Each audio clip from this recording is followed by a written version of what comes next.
Welcome to our channel Learn with Yourself. Today in this lecture we will learn vaporization and we will understand the difference between evaporation, boiling and many problems regarding these three phenomena. Okay. So I have heard and we often see many such type of problems amongst these three phenomena. So basically, we at first learn what is vaporization. Vaporization क्या होता है? Vaporization क्या है? Simply conversion of liquid into vapor. Liquid into vapor. इस process को हम लोग क्या बोलते हैं? वेपोराइजेशन. ओके. अब हम लोग देखेंगे एवापोरेशन और बॉइलिंग और वेपोराइजेशन.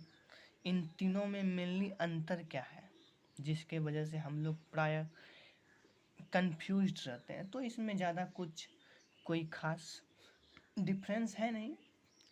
एवापोरेशन और बॉइलिंग इस दोनों फेनोमेना का भी मतलब लिक्विड का वेपर में कन्वर्जन ही होता है, लेकिन इसके लिए सिस्टम बोल सकते हैं या टेम्परेचर अलग अलग होता है. जैसे कि अगर हम लोग पहले एवापोरेशन के बारे में जानें तो इसमें मेनली क्या होता है, ये भी लिक्विड का वेपर में कन्वर्जन है, बट हियर द टेम्परेचर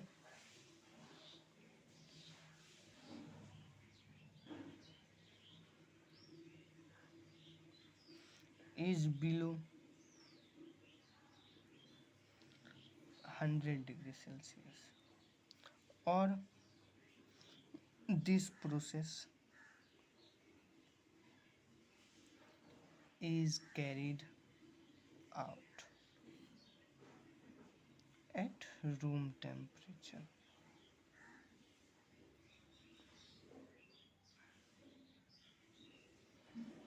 तो बहुत ही सिंपल सा डेफिनेशन है. अब हम लोग चलेंगे बॉइलिंग. बॉइलिंग ये अपने आप में ही अपने आप को डिफाइन कर रहा है. बॉइलिंग क्या है? हम लोग बोलते हैं कि पानी को बॉयल करो. It means what? We have to put water in a container on a burner and then we have to heat the water. It means we have to boil water giving a proper and comparatively large amount of heat, that is 100 degree Celsius. So mainly difference is that evaporation acts or occurs below 100 degree Celsius, or it occurs at any temperature or mainly at room temperature, but boiling occurs at its boiling point, that is 100 degrees Celsius for water, and boiling point is different for different types of liquid. और भी इन दोनों process में differences हैं, जैसे कि इनको इस process को बल्क फेनोमेना बोला जाता है.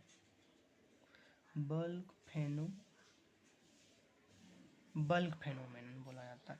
तो बल्क फेनोमेनन क्या है, इसको डिफाइन करने का भी कोई ज़रूरत नहीं है. आप सब चीज़ जानते हैं, सब आपके पास है, but you have to explore the world. Bulk means what? In a large amount. हम लोग देखते भी हैं कि जब हम लोग वाटर को वेपोराइज करते हैं by giving a proper heat, it means by boiling, तो उस टाइम क्या होता है, बहुत ही ज़्यादा मात्रा में in a large amount water convert होता है वेपर में, तो ये बल्क फेनोमेना है. और वहीं अगर दूसरी तरफ हम एवापोरेशन में देखें तो ये बल्क फेनोमेना नहीं है. ये वाटर वेपर कन्वर्ट होता है बट ज़्यादा मात्रा में नहीं, यहाँ पे धीरे धीरे होता है. तो यहाँ पे हम लोग बोल सकते हैं कि takes long duration.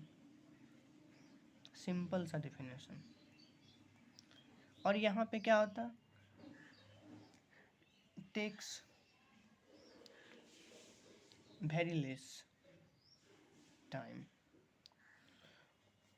And I hope that you must have heard that evaporation is a surface phenomenon. Surface phenomenon. तो सरफेस फेनोमेनन क्या है? सरफेस फेनोमेनन, सरफेस पे होने वाला फेनोमेनन। इट मीन्स एवापोरेशन में क्या होता है, वाटर सरफेस पे जितना भी वाटर मॉलिक्यूल होता है वो अपने सराउंडिंग से टेम्परेचर और हीट एनर्जी गेन करता है। सराउंडिंग में कौन है, सन है, और यस मेनली तो सन ही है जिसके कारण उसको एनर्जी मिलता है, हीट एनर्जी। तो उसके पास इतना कैपेसिटी आ जाता है कि वो फोर्स ऑफ अट्रैक्शन को तोड़ सके और वो आसानी से वेपर में कन्वर्ट होके सरफेस को छोड़ सके। तो इसीलिए इसको बोला जाता है surface phenomenon.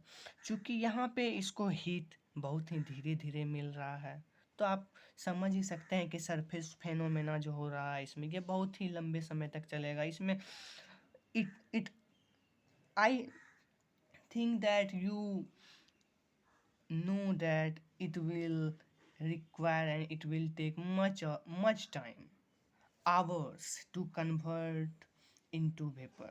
That's the main difference between evaporation and boiling.